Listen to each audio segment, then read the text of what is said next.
안녕하세요. 병원에서 아이 심장에서 잡음이 들리네요. 이런 말 들으면 정말 가슴이 덜컥 내려앉죠. 머릿속이 하얘지고요. 하지만 너무 걱정부터 하실 필요는 없습니다.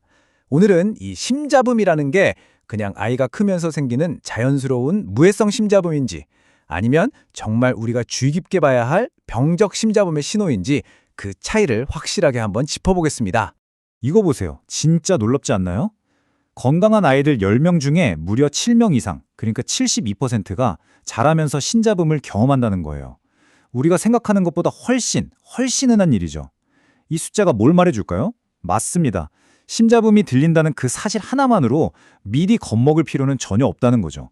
대부분은 그냥 정상적인 성장 과정의 일부니까요.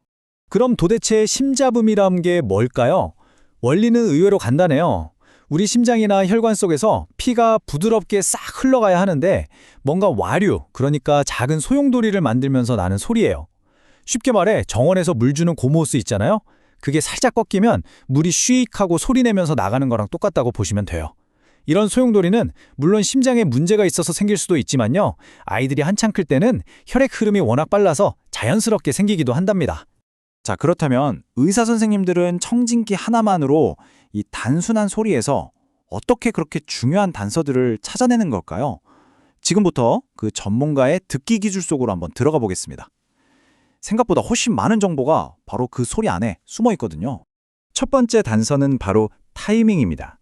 심장이 피를 온몸으로 쫙 짜내려고 쿵 하고 수축할 때 들리는 소리인지 아니면 반대로 피를 다시 채우려고 짝 하고 이완할 때 들리는 소리인지가 정말 중요해요. 여기서 오늘 내용 중에 가장 중요한 거의 황금률 같은 규칙이 하나 나옵니다.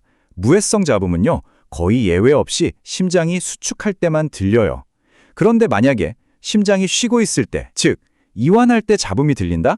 그건 그냥 무조건 정밀 검사가 필요하다는 아주 강력한 신호입니다. 정말 결정적인 차이점이죠? 두 번째 단서는 소리의 강도, 다시 말해 얼마나 크냐는 겁니다. 의사들은 이 잡음 소리를 1단계부터 6단계까지 나누는데요. 1, 2단계는 정말 집중해서 들어야 겨우 들릴까 말까 한 부드러운 소리예요. 대부분의 무해성 잡음이 바로 이 3단계 이하에 속하죠. 하지만 3단계를 넘어서서 청진기를 대자마자 꽤 뚜렷하게 들린다, 소리가 크다, 이러면 의사들은 이건 그냥 넘어갈 소리가 아닌데? 하고 생각하게 되는 거죠. 세 번째 단서는 이것도 아주 흥미롭습니다. 바로 자세에 따라서 소리가 바뀌는지 보는 거예요. 의사 선생님이 아이를 눕혔다가 다시 앉혀보기도 하면서 소리가 어떻게 변하는지 주의 깊게 듣거든요.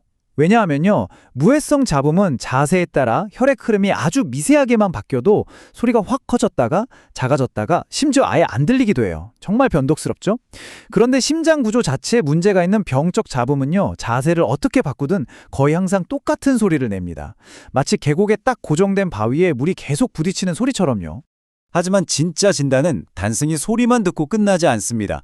진짜 전문가는 소리 너머에 있는 단서들, 그러니까 아이의 전반적인 건강 상태라던가 가족력까지 아주 종합적으로 살펴보게 됩니다. 의사 선생님은 마치 탐정처럼 과거의 기록부터 하나씩 살펴봅니다. 어머님께서 임신 중에 혹시 특별한 약을 드시진 않았을까? 당뇨는 없으셨나? 하고요. 그리고 시야를 더 넓혀서 가족 전체를 보죠. 가족 중에 선천성 심장병을 앓으셨던 분이나 혹시 젊은 나이에 갑자기 돌아가신 분은 없었을까? 이런 과거의 정보들이 현재 우리 아이의 심장 상태를 이해하는데 아주 중요한 실마리가 되기 때문이에요. 그리고 이제 아이의 몸이 직접 보내는 신호에 집중합니다. 입술이나 손톱 끝이 약간 푸르스름하지는 않은지, 허벅지 안쪽 동맥의 맥박은 힘차게 뛰고 있는지, 그리고 아이의 평소 모습을 살펴봅니다.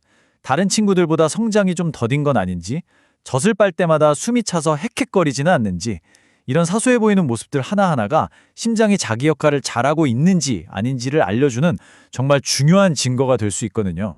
자, 이렇게 청진도 하고 이것저것 꼼꼼히 살펴봤는데 뭔가 좀 찜찜한 구석이 하나라도 발견된다. 그러면 어떻게 할까요? 당연히 더 깊숙이, 더 정확하게 상태를 파악하기 위한 정밀검사 단계로 넘어가게 됩니다. 진단 과정은 이렇게 아주 체계적인 단계를 밟아나가요. 1단계, 우리가 지금까지 살펴본 것처럼 자세하게 물어보고 들어보는 거죠. 여기서 뭔가 의심스러운 점이 나오면 2단계로 갑니다.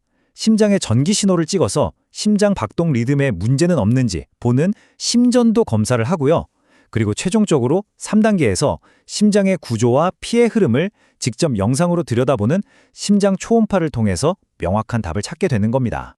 모든 애매함과 불안함을 확신으로 바꿔주는 최종 관문, 그게 바로 심장 초음파입니다. 이 검사는요, 무해성 잡음과 병적 잡음을 구별하는 데 있어서 가장 확실한, 명실상부한 골드 스탠다드, 즉 표준 검사라고 불립니다. 초음파를 통해서 의사 선생님은 심장 판막이 잘 움직이는지, 어디 피가 새는 곳은 없는지, 심장 구조에 다른 문제는 없는지 모든 걸 직접 자기 눈으로 확인하고 최종 결론에 내릴 수 있게 되는 거죠. 자, 그럼 지금까지 우리가 나눈 모든 이야기를 이 표 하나로 깔끔하게 최종 정리해 보겠습니다. 무해성 심잡음과 병적 심잡음의 핵심적인 차이점들 한눈에 보시죠. 바로 이 표가 오늘 이야기의 모든 것을 담고 있다고 해도 과언이 아닙니다. 핵심만 다시 기억해볼까요? 소리가 언제 들리는가? 무해성은 수축기였죠. 얼마나 큰가? 무해성은 부드러웠고요. 자세를 바꾸면 변하는가? 무해성은 변했죠. 그리고 무엇보다 중요한 거, 아이에게 청색증이나 호흡곤란 같은 다른 증상이 있는가? 없었죠. 바로 이 네 가지 질문에 대한 답이 무해성과 병적 잡음을 가르는 가장 중요한 기준이 되는 겁니다. 결국 심잡음을 진단하는 건 단순히 소리 하나를 듣는 게 아니라 아이의 몸 전체가 들려주는 하나의 이야기를 듣는 과정인 셈입니다.